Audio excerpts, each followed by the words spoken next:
Hello, future billionaires. Welcome back to another episode of the Invest Like a Billionaire podcast. Got a very good show for you today. We're talking about everyone's favorite topic, which is taxes, or more precisely, how to save money on taxes by investing in real estate and other cool strategies. So we brought on some experts in kind of real estate accounting and really helping a lot of people save lots of money, and even people that have been working with, quote unquote, real estate CPAs for many, many years, realizing, wow, we're actually not taking advantage of some of these strategies that we should be. And so lots of kind of in the weeds, tactical ideas and strategies. But again, this is not tax advice. You got to go consult a tax advisor. But the point here is you need to have a tax advisor helping you manage your own situation, your investing strategy, the different types of income you're generating, and really, focus on generating long-term wealth that is tax deferred or tax-free. And so this is something everyone should be leveling up in their knowledge and learning how to do this better and better, myself included. So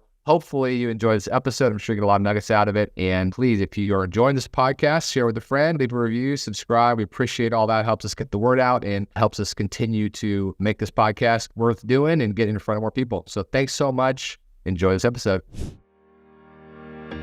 This is the Invest Like a Billionaire podcast, where we uncover the alternative investments and strategies that billionaires use to grow wealth.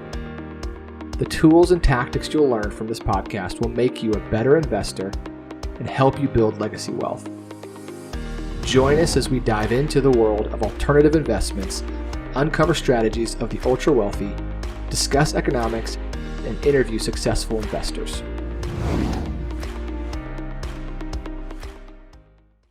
Looking for passive investments done for you? With Aspen Funds, we help accredited investors that are looking for higher yields and diversification from the stock market. As a passive investor, we do all the work for you, making sure your money is working hard for you in alternative investments. In fact, our team invests alongside you in every deal, so our interests are aligned. We focus on macro-driven alternative investments, so your portfolio is best positioned for this economic environment. Get started and download your free economic report today. Welcome back to another episode of the Invest Like a Billionaire podcast. I'm your host, Ben Frazier, and today we have two guests that I'm very excited to have on the show, Amanda Hahn and Matt MacFarland of Keystone CPA.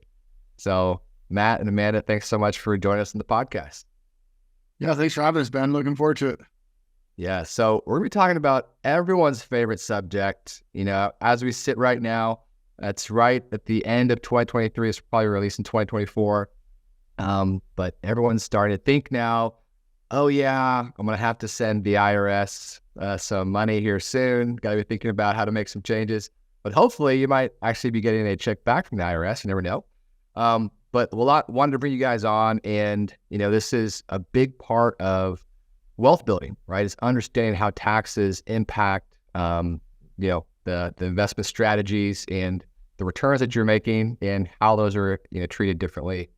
So give us kind of a rundown, just some things that you're kind of thinking about right now as investors.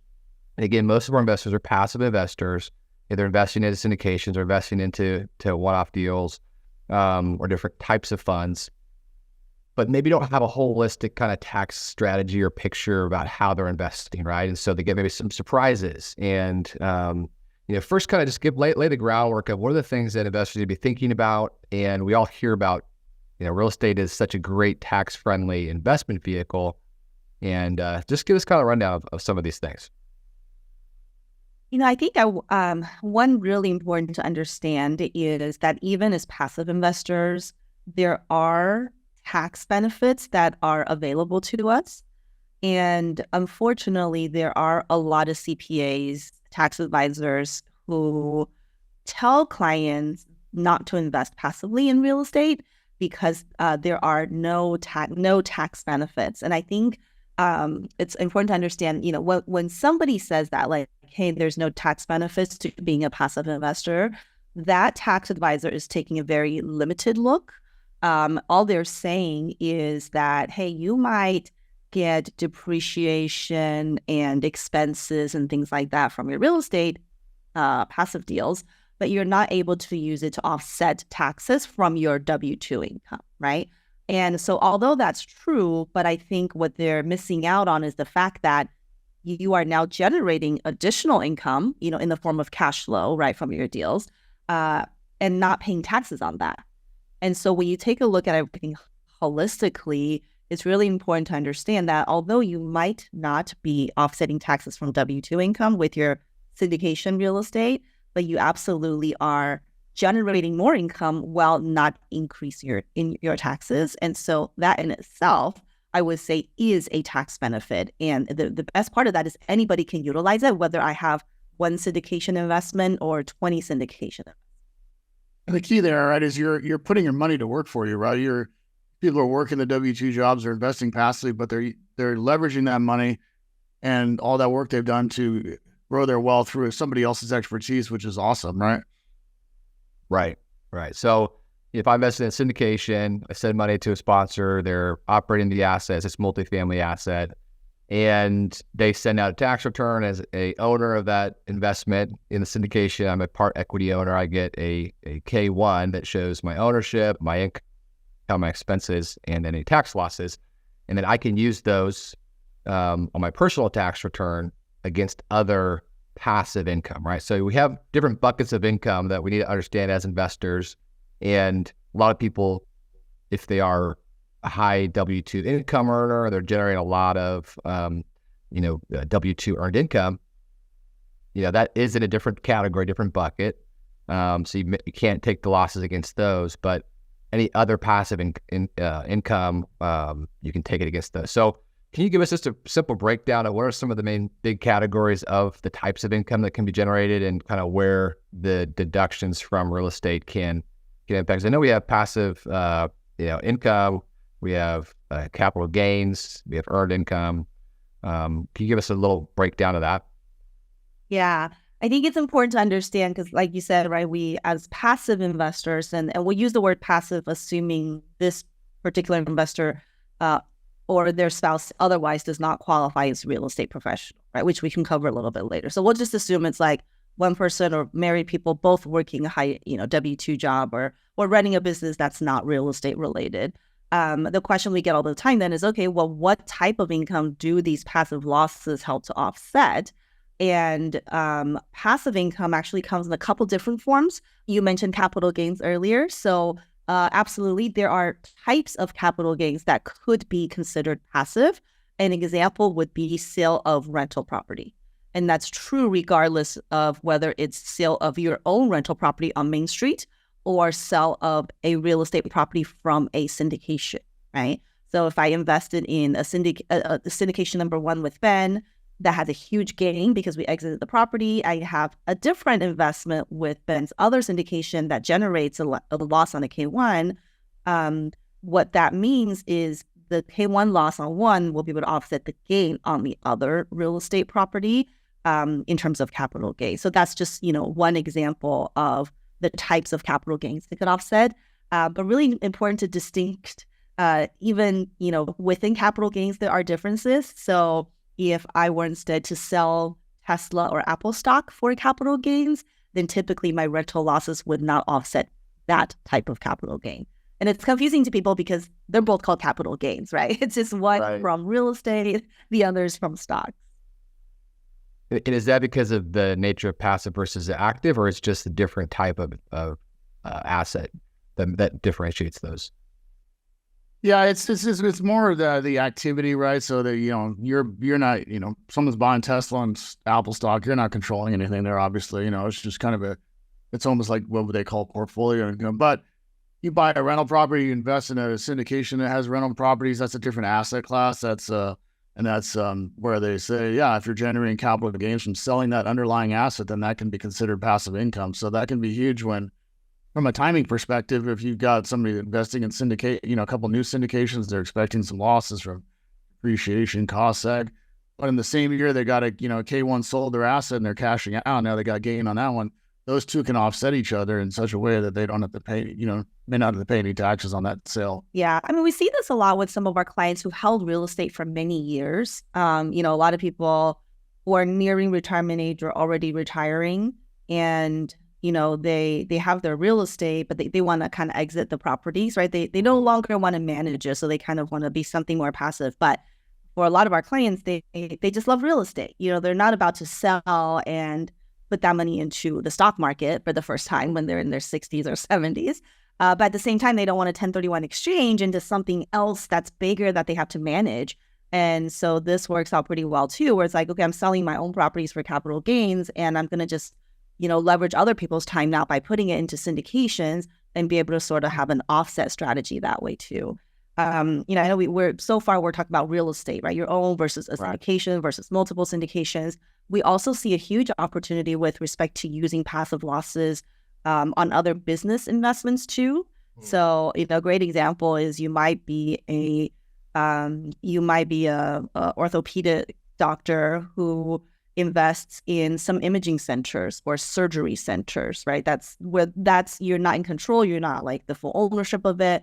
But if you're generating passive income from some of those business investments, then oftentimes rental losses from syndications can offset those as well with respect to overall taxes. So again, still not offsetting W-2 income, but absolutely a huge tax benefit for someone that is a passive investor. Yeah, I mean, as an example, we had a client come to us a couple of years ago that had similar profile. He was, physician, medical, he was making like $1 million of passive income from these other surgery centers he was getting. And so for him, it made natural sense. He wanted to invest in real estate, and like, no, you don't need to be a real estate for your first $1 million of income. You don't need to be a real estate professional, right? You could just invest passively, find the good deals, get those losses those first couple of years, and save taxes on $1 million of income. It was obviously a big win. Yeah, no, I'm so glad you brought that up. There's so many different strategies, and I think in my excitement to get into all the details, I love this stuff. I think taking a step back, it's so important to understand what's available. And you said kind of early on in your first comment that a lot of CPAs, if they're not understanding some of these nuances of the tax code and really going at it from a strategy standpoint, not just I'm going to do your tax return and check the boxes, but let's actually, shift the way that you're investing, or here's some things that you could be doing to, improve your tax situation. Having a strategy in place and knowing what's available is so important, right? I see so many people, myself included a few years ago, where you just kind of hear some things, the real estate's great for, tax benefits. You start investing, but you don't understand some of the nuances of it, right? And maybe you don't even need to be a real estate professional in that scenario, which I'd love to get into in a minute. But talk a little bit about why having a tax strategy is so important, and maybe some examples of case studies that you guys have worked with to where it's been able to kind of just rearrange a few things and kind of make a pretty big difference. Yeah, I mean, there's so many different things to look at, and every investor, every taxpayer is very different. You might both work at Google, but maybe similar amount of money, but your tax strategies might be very different. Maybe one person has a spouse who could do real estate and also owns another rental property. The other person just purely has a syndication that's single, right? So I think that's the benefit of planning, is having a tax advisor look at what you have going on. And even more importantly, what you plan to do in the coming 1 to 3 years, and really mapping out the plan on like, okay, here's what you're planning to do in real estate. Is that really the best way to do it? Or can we make some small tweaks so that you can maximize your tax savings from it? In that example that Matt just talked about with the client who had a huge amount of passive income, what was really interesting was, I think in the tax world, when you hear the word passive income, passive loss, it almost seems like a bad word. So for a lot of CPAs, the natural tendency is to say, let's not have it be passive, right? Let's call it active. And I think, that's an example of where we see this missed the loss. CPAs just automatically try to classify some income as active, when with the right analysis, like in that example, we said, hey, he's actually passive, right, in these other investments that he's in. So let's accurately classify them as passive on the return so that he can use all these passive losses, instead of just having that cookie cutter, like, hey, everything that I can, I'm going to try to call it active. Sometimes it's detrimental. And I think too, to your point earlier, right, it's, we're talking late December. This might air in January, early next year. So from a planning perspective, that's a great time of year to start planning, right? Because it's the earlier you do, the more options are going to be available to you, right? It's a lot harder when you come to your CPA in April or October, talking about last year. At that point in time, all they're looking at is, let's file your return with the correct numbers, put on the right forms based on what has happened already, right? But now we want to talk about what's going to happen going forward. What are you going to do? What's your goals this year? What are you looking to do? Because then we can tweak things. There's a lot more options available. So I think it's a great time for people to start thinking about that for sure. Yeah, no, absolutely. And it's a little hard to, try to maneuver within the tax code when you've already locked in all your income for that year and you're looking backwards, right? But looking forwards, I think you can, get a sense of, what am I projecting my income to be in maybe different categories of income? And then how do I, potentially invest accordingly to create the losses that I need to shield some of that. So let's talk a little bit about, because, this is a subject that we've talked a lot about on our podcast. And, I think there's still some mystery around, the real estate professional status. And, so I was talking with a friend the other day, he's making $500,000 in W-2 income, has a great job, great career. His wife, stayed at home. Their kids are getting a little bit older, so they're going to be in school now. She's going to have a little more time. And I'm thinking, you're paying a ton in taxes, right? At that income threshold, it's all W-2. I'm like, you should talk to your wife about becoming a real estate professional, right? And what that looks like. But talk a little bit about what that means and, where are the kind of, do's and don'ts and things you have to do. You can hit some of the rules, but also some of the strategies that maybe you advise, folks in that situation to consider, right? Because from my standpoint, if you can, become a real estate professional, even generate a little income or even not, even if it's neutral, if you can now, as a married filing jointly tax return, get all of your income kind of, unshielded from other losses that you're generating, then that can be a pretty big impact. But you still have to have losses being generated to use in that scenario. So in this scenario, this individual has not made many investments into real estate. So it's, it might not be a huge impact now, but kind of moving forward and kind of tax planning, so let's talk about that a little bit. I think this is a really, really helpful, more interesting topic for a lot of people. Yeah. For real estate professional, I guess we'll start the rules first, right? If you're someone of higher income means $150,000 or more of income in total. That means your rental losses, should you have any, from tax strategies are considered passive. And that's what we were talking about earlier. If you have passive losses, that it doesn't offset W-2 income, it only offsets other passive income. However, there's a loophole around that, which is the real estate professional loophole. What that means is if you or your spouse is a real estate professional, then your rental losses doesn't just offset passive income, but it can also be used to offset W-2 income as well. And so that's the benefit. So then now the question becomes, what is a real estate professional? And contrary to popular belief, you don't have to be licensed in real estate. You don't have to become a realtor, start showing houses on the weekends. But there are 3 rules you have to meet in order to be a real estate professional. So in your friend's example, we'll use the spouse because that's the more likely person. So the first rule is you have to spend more time in real estate than your job, okay? So when I say the spouse in this scenario because they don't have a job, versus if it was the husband, let's say, he would have had to have more time in real estate than his job, which becomes almost impossible. Or if the spouse maybe is working part-time, maybe they're working, X number of hours a year, you need to have more time in real estate than that job, right? Yeah. So that's the first rule. Second rule is you have to have at least 750 hours in real estate.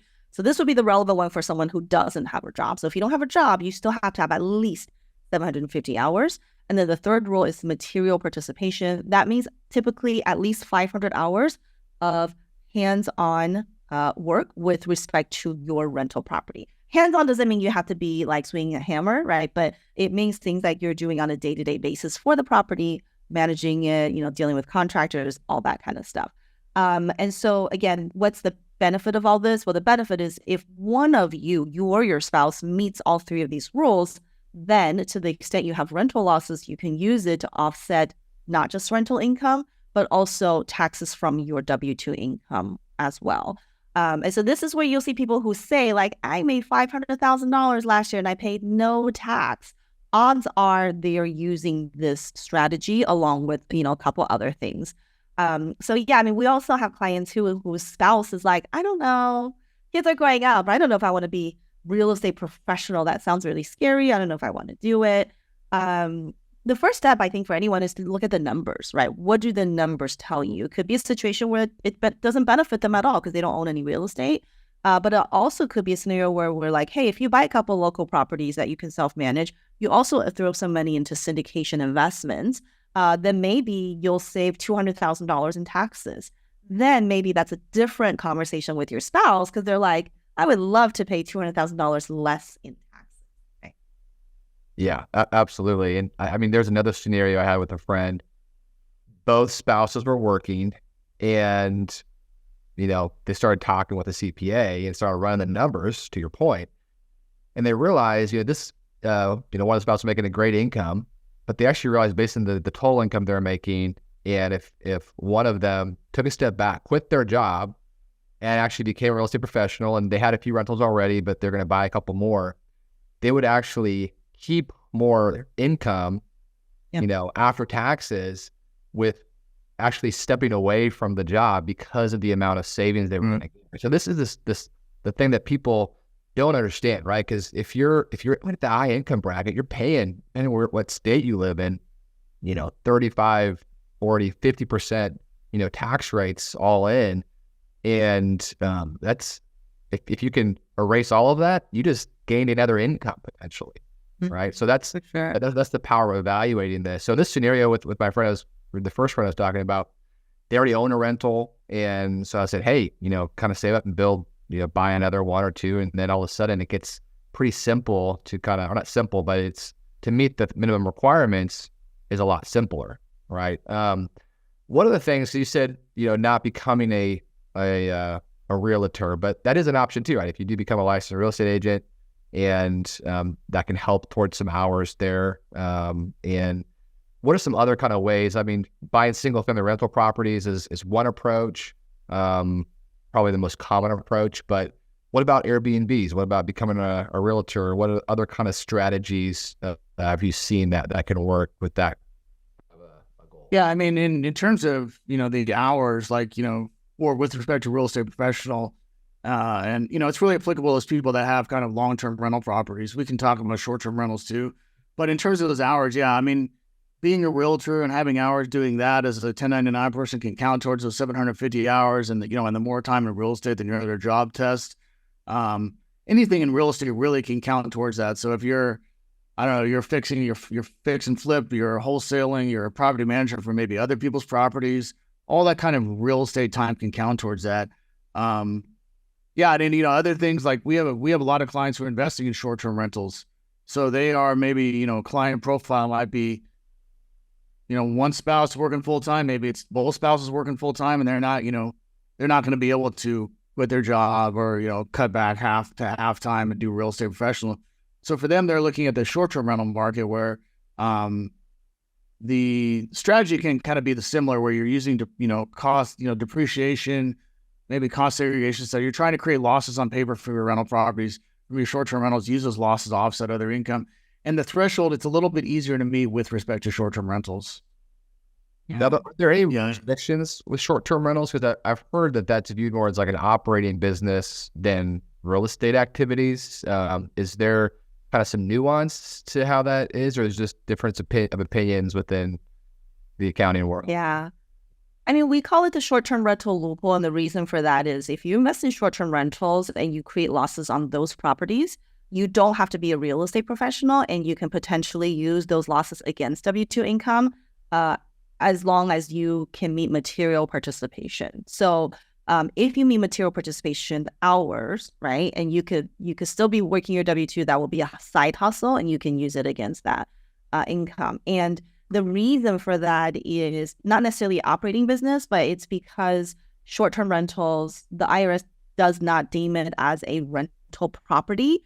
And so for that purpose, because it's not a rental property, then you don't have to be a real estate professional.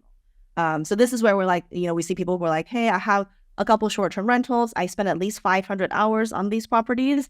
Now I've met material participation and I can just use it to offset W-2 income. So yeah, now it changes from being a passive loss to a non-passive loss, right? Yeah, so really great for high-income earners, business owners who really just want to do real estate, as a side hustle. And this is an area I think we see probably has become one of the most common tax mistake areas we see, just because a lot of CPAs don't really understand.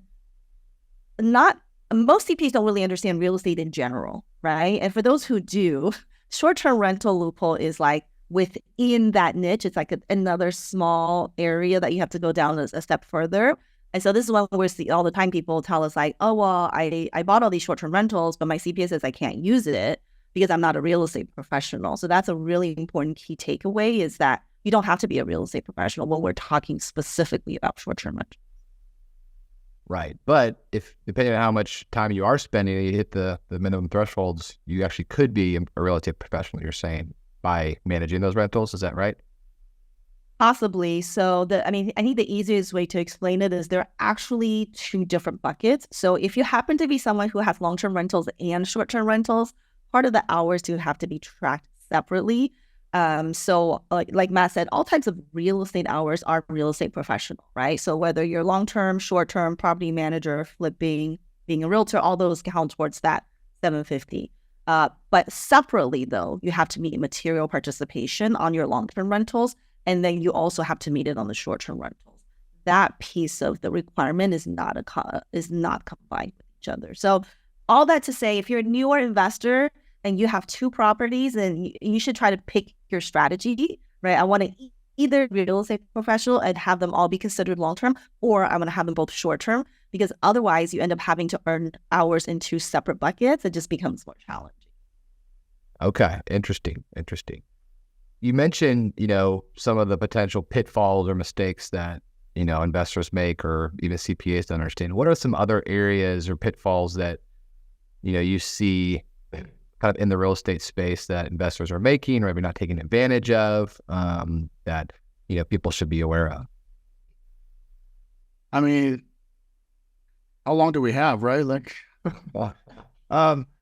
I think one that we see a lot is in the area of depreciation, with respect to how do you depreciate properties.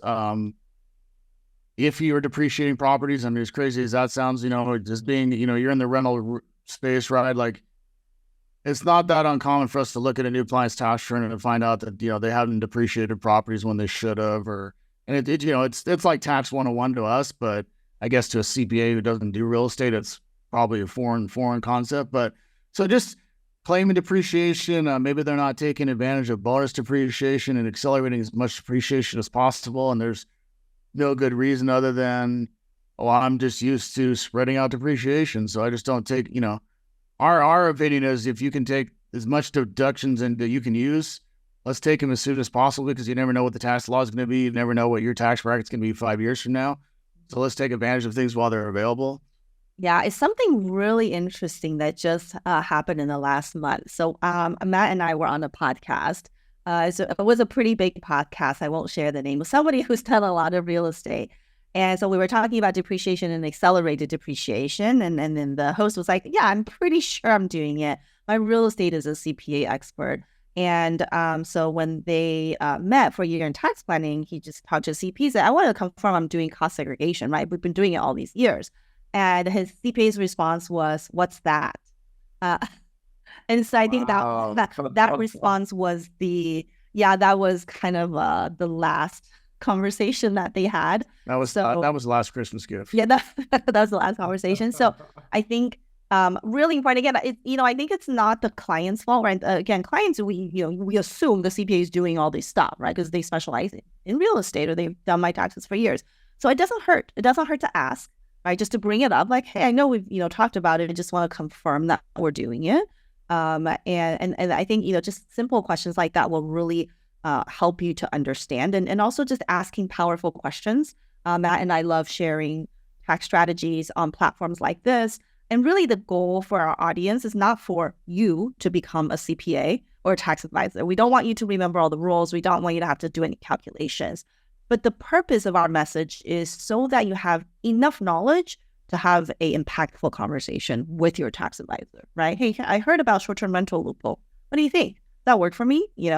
And so that's really the gist of it, is knowing what questions to ask and what to tell your tax advisor when you're. Right. I mean, there's so many available options legally within the tax code that, people may not be taking advantage of. And I think it's you're doing yourself a massive disservice if you're not educating yourself around it, but then also not getting around the right people that can help you implement these strategies. I mean, it's, depending on your situation, it can be life-changing, numbers, right? If you can just implement some simple strategies. Talk a little bit about, you mentioned earlier just that individual who's, been in real estate for a long time as an active investor, and they're wanting to kind of shift to kind of more that passive approach, but they don't want to go do, 1031s and, still have to be involved in the day-to-day. So, they're selling off assets and then maybe investing passively into syndications or funds. What are some things that they need to be thinking about, right? Because they've probably been a real estate professional for a while. And if you're kind of, selling, say, a majority of your real estate and now kind of going 100% passive, just for argument's sake, they probably can't be a real estate professional anymore, right? Or at least it's going to be more difficult to hit those numbers if they want to be passive. So what are some things to be thinking about from a tax standpoint? Because, I know several people that are in that kind of boat, and also listen to this podcast, so people I'm sure that are wanting to kind of make that transition, but may not feel comfortable because they've been in a good spot for a long time, right? With maybe some really low basis assets, they have some great gains in, and they've been claiming real estate professional status for a long time, so they've been paying low taxes. But talk about some things they need to be thinking about and just ways that you might suggest, is you sell it all at once, you kind of roll it over time, and, just give some general ideas on someone in that boat. Yeah, there's so many things that come to mind, right? So I think from looking at, again, from a planning and holistic perspective, you want to take, a multiple year approach, right? So I hear that kind of story. I'm thinking, not to define ages, but I'm thinking somebody, maybe they're in their 60s, right? They're looking at, they're kind of winding down the W-2 career. They're, maybe they've had the spouse who's been focusing on the real estate. So, but before they really pull that trigger, one of the things I would look at would be, okay, what do we have in retirement accounts, right? Like, have you been building up that pre-tax retirement account, the 401k balance that, in 10 years, you're going to start having to take required distributions and paying a lot of taxes on that. Maybe you don't even need that money in the so maybe looking at doing Roth conversions while you still are a real estate professional and can still manage those tax brackets. And, maybe look at doing that before you, quote unquote, unload the real estate and stop being a real estate professional. So you're still taking advantage of low tax brackets. I think that's one thing that I would look at before they kind of pull that trigger. Yeah, for sure. We have people who use that strategy every year to convert a couple $100,000 tax-free into their Roth. And then from there, it'll just be permanently tax-free growth, right? For the rest of their life. And then they get to pass it out to the kids. I always say, what's the best type of inheritance money is the one that's tax-free, right? Already paid the taxes for the beneficiaries. I think, next thing I was going to say from there, then I would look at, if you are looking at selling real estate, right? Then you have to obviously work with your tax advisor to get an idea of what is the gains going to be, right? Is it, what are we talking? Are we talking 50 grand? Are we talking 500,000? What is the number going to be? Because that's going to help you plan potential strategies from there. Because, based on the numbers, strategies are going to be different, I think. So having an idea and a grasp on that would be crucial too. Yeah. And I think moving it into syndications, I guess first off, there are syndications who will take 1031 exchange money. And there are others who will only do it if it's like a significant amount, right? Because the sponsors, as you know, Ben, it's more difficult for the sponsors to take on 1031 money. What we see also a lot is what we call a lazy 1031. And so that means basically I'm not going through a real 1031, but I'm going to just buy more real estate in the year that I sell my properties. So if I'm going to sell and, like Matt said, I'm going to have $100,000 worth of gain, then I'm strategically investing in syndications to give me enough losses to then offset this gain. And so usually that works out because if I'm selling in the year where I am a real estate professional, right, then those losses are going to be ordinary losses. If I'm selling in the year where I'm not a real estate professional, then that's passive gain. And then those losses are passive losses as well. So usually there's a matching of those. I think fast forward then, if I've unloaded everything that I own and I'm just passively invest and everything I have is in syndications, then naturally it's all passive income and passive losses. And so they will also offset each other too. Right. Now, I think that's a great point because you're converting a lot of maybe active income to passive income, which you're going to be generating passive losses from these investments, hopefully, right? Theoretically, that can shield a lot of that a lot of that income. Talk a little bit about this, the lazy 1031, because I think it's, I've talked about it before. I've done it before. Just explain what that is, right? Because a lot of people think to continue to defer taxes of a property that you've owned, you have to kind of roll it into like kind of real estate and kind of the defined window. And that's obviously a good option, but there are, maybe other options, and you kind of, from my mind, you get out of jail, so to speak, right? Because 1031s are very complicated. And if you want to be passive, it is difficult to find out sponsors that will work with you, especially if you have a smaller amount. And you get a increase in basis when that happens too, right? So and then the new property.